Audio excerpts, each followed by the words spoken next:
Hello everyone, I'm Laurel Staples with NBC Montana, and we're following up on a shakeup in leadership happening at the University of Montana in Missoula. Commissioner of Higher Education Clayton joins me today to talk about what's next. And welcome to NBC Montana. Thanks for coming in. Thanks for having me. My pleasure.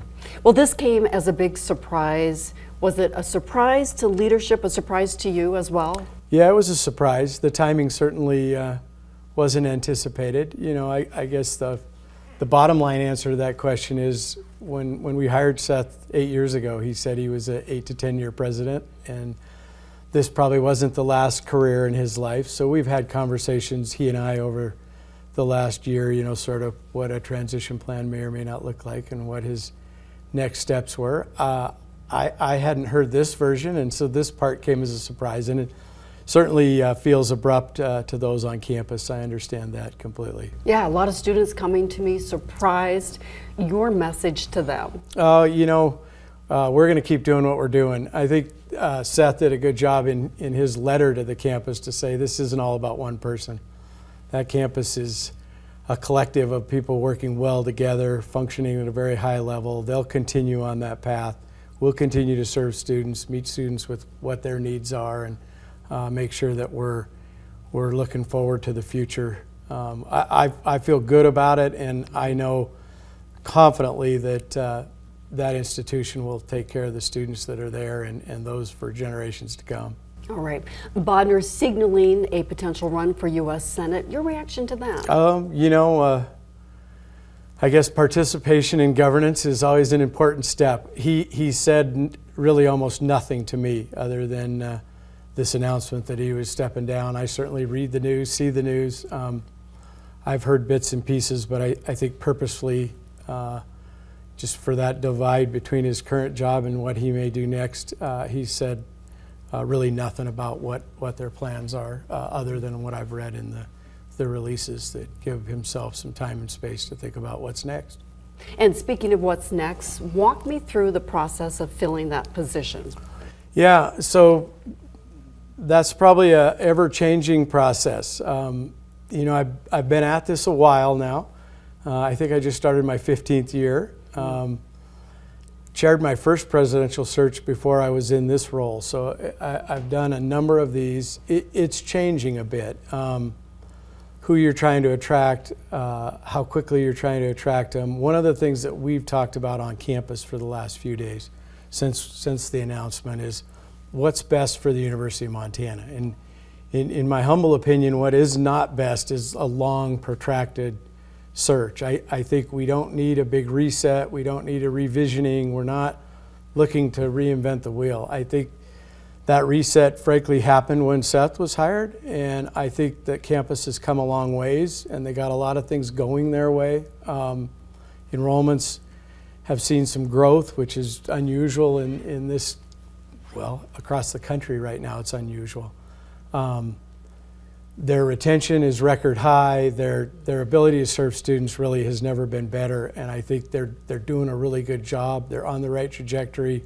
My hope is that we develop a process that will meet them where they're at and continue forward. And in my mind, that means that we don't rush headlong, but we move quite quickly if we can. I would like to facilitate an expedited search. We're working with search consultants now to try to think through how can we move this along? How can we really focus our energy on making that permanent hire as quickly as possible? Obviously, we want to do it right.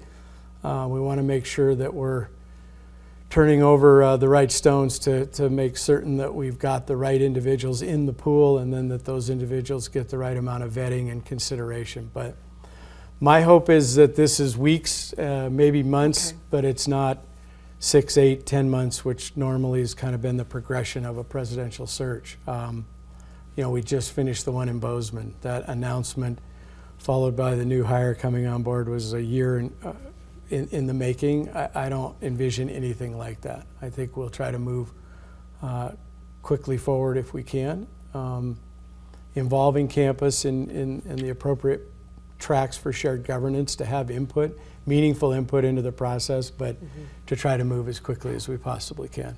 What happens in the interim? Do you plan to appoint an interim president? You know, the same thing. We've talked about that, and I talked to some of the leadership groups on campus. That in itself has a bit of process to it, and where would we find that interim? Do we displace people from their current roles on campus to fill it, or do we look outside? All of that requires change and onboarding, and I think our plan is that we got really good people doing good stuff. They know what they're doing every day. I think we'll continue on the path that we're on, encouraging them to sort of stick with the plan. Mm-hmm. They have goals, they have a playbook, they're working toward that to serve students, and I think we're just going to ask them to continue that, and what we've agreed to is questions, decisions, signatures, you know, sort of the ins and outs that would otherwise have to go to Seth will probably come to me, mm-hmm. and that'll be the short-term plan. Depending on how the search progresses, we may reevaluate that as we go, and if we need an interim, we can certainly go down that path. But our hope is we would sort of keep doing what we're doing every day. I will take care of the business end that has to happen from my desk, and hopefully we focus all that energy toward getting a permanent hire in place as soon as we can. What are some of the main goals that you expect this next president to accomplish? Well, I think what I said, we're not looking for a big reset. I don't think this is, you know, we just start over and we start with a new strategic plan and think about who we are and who we serve. I think they've figured a lot of that out.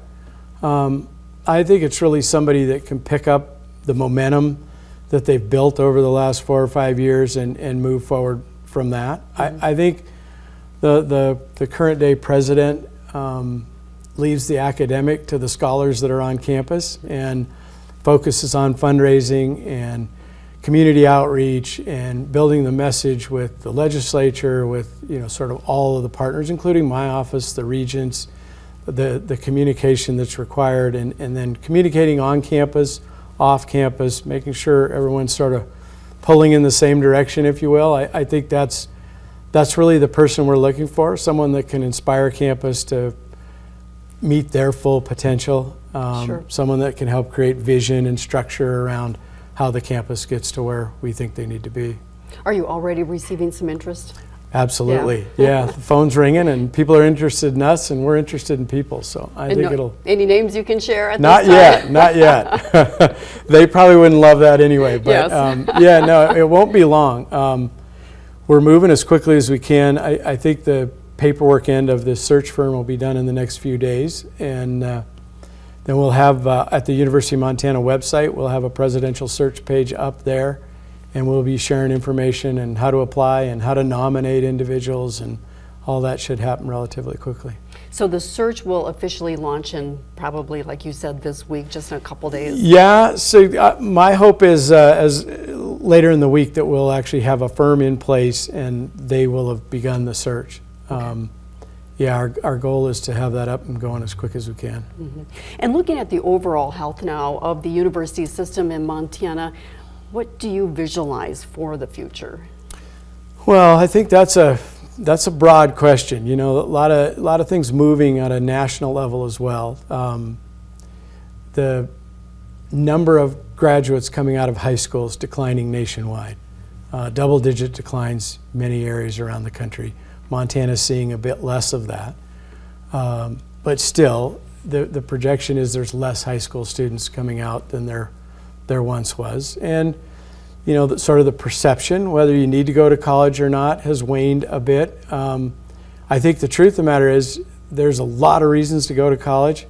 What it does for you, your family, generational transformation of families is absolutely critical, but also I think for the economy of Montana, for the country, you know, someday we're going to wake up and realize we just don't have enough people to fill all these positions, to medicate, to educate, to fix our tractors, you know, all the things that we have to do that are now requiring some post-secondary education.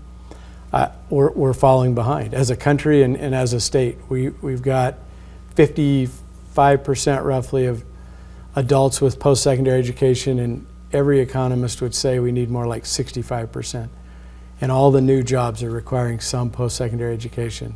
The level of skills necessary to fill jobs that once didn't require a college education now at least require some amount. Not everyone's a baccalaureate degree. Certainly there's 2 years degree, there's certificates of value, there's a myriad of different options, but some post-secondary education I think is essential to a vibrant Montana economy. So we're really looking at, as institutions across the state, not just U of M, but how do we fit that bill? How do we be what the state needs us to be in terms of meeting those workforce needs and those educational needs? Mm-hmm. And tuition keeps going up. Some students looking at trades. I guess first your response on tuition. So tuition, well, first of all, Montana is one of the few states in the country that's really tried to curb tuition increase. We have the lowest tuition increase of almost any state in the country. When you compare. The other thing is some of it is a bit of a pricing model that has changed. A very little known fact, but what most students pay, the net tuition that students pay, has actually gone down over the last 12 years. There's more federal aid than there ever was. There's more state aid than there ever was. There's more institutional support. So there's lots of ways to go to college if you want to, and there's a lot of resources available to do that. Filling out FAFSA, see if you're eligible for financial aid. Mm-hmm. Looking within the MUS structure at what scholarships are available. We've got a number of different statewide scholarships, and then of course the institutions support students that need help as well. So the truth is the cost of going is lower than it was 10 or 12 years ago. Most people can't believe that's true. Yes. Yeah. But it is. It's just a matter of digging in and trying to find where those resources are. I think there's work we could do in being much more transparent about that.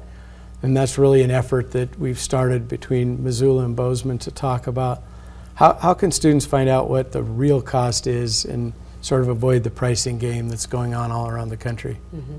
I'm hearing some information coming to us that there are possible cuts coming to some programs at the University of Montana.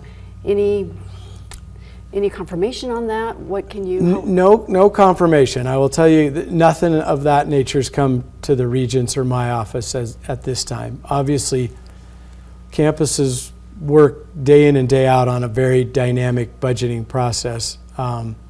They look at where's the high demand fields that we need to invest more money in. They look at areas where maybe they can reduce resource engagement. I think overall, like any business, they have to think about where do we need resources and where don't we, and where can we be the most efficient. So I would say that process is likely going on campus. I think that's ongoing though, much more than sort of one-off, or there's not their enrollment's been growing the last 5 years, year over year. State support has been growing, so there's not an outside driver. I think it's more about prioritizing what the highest and best use on campus is. And they'll vet those, and eventually if there is changes, they'll bring to the regents. But truthfully, that's probably a discussion at this point that the next president will help weigh those priorities. It's like anyone in any walk of life, you have to prioritize, and I'm sure they go through that process all the time, but nothing's risen to my office as of yet. Okay. Any new projects that you can tell us about in the works? Some of what we were talking about in terms of meeting that workforce need, we're thinking through how can we do that better, faster, cheaper for students. Have some exciting stuff going on around sprint degrees, which is picking up students right after high school, getting them involved even that first summer after high school, and moving through the curriculum much more quickly. So taking a 2-year degree and trying to get it done in a year or 3 semesters, taking a 4-year degree, trying to get it done maybe in 3 years. So we can move people into the workforce faster, especially in high demand areas around healthcare and other sectors, education. And we're finding some support from the medical community beyond to help scholarship some of those students that are willing to do it. We're finding intern opportunities for them to explore the field, and so things like that I think we truly can help get students in and out of the pipeline quicker. Ultimately, in terms of cost, the shorter the time to degree and the faster that you can get done is the cheapest path as well. So the quicker you can get done, you're more likely to graduate, and it will cost you less in the end. So we're really working on how do we get students in and out of the process sooner than later.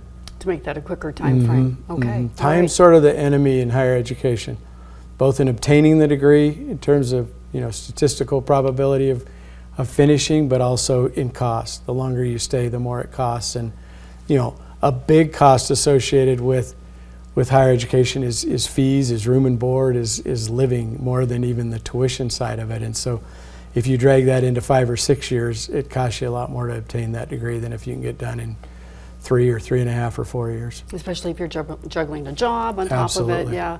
Cost of living keeps going up. Yeah, all of for that. sure. Anything else that you would like to bring up? No, enjoyed the visit. I would say with regard to the University of Montana, I think they're in a great spot, and I think with all transitions, it brings great opportunity. I've spent the last few days on campus. Many sad to see President Bodnar move on to his next chapter, but also very enthused that it brings new life, new energy, new ideas, and that we just keep climbing higher and higher. And I think there's great support to find the next leader, and that next version will be a better version of ourselves. All right, well, we'll continue to follow the search and watch great. for any new developments on that. So sounds great. Yeah, thank you so much, Clayton. Thank you. Yeah, good to see you. Good to see you. Yeah.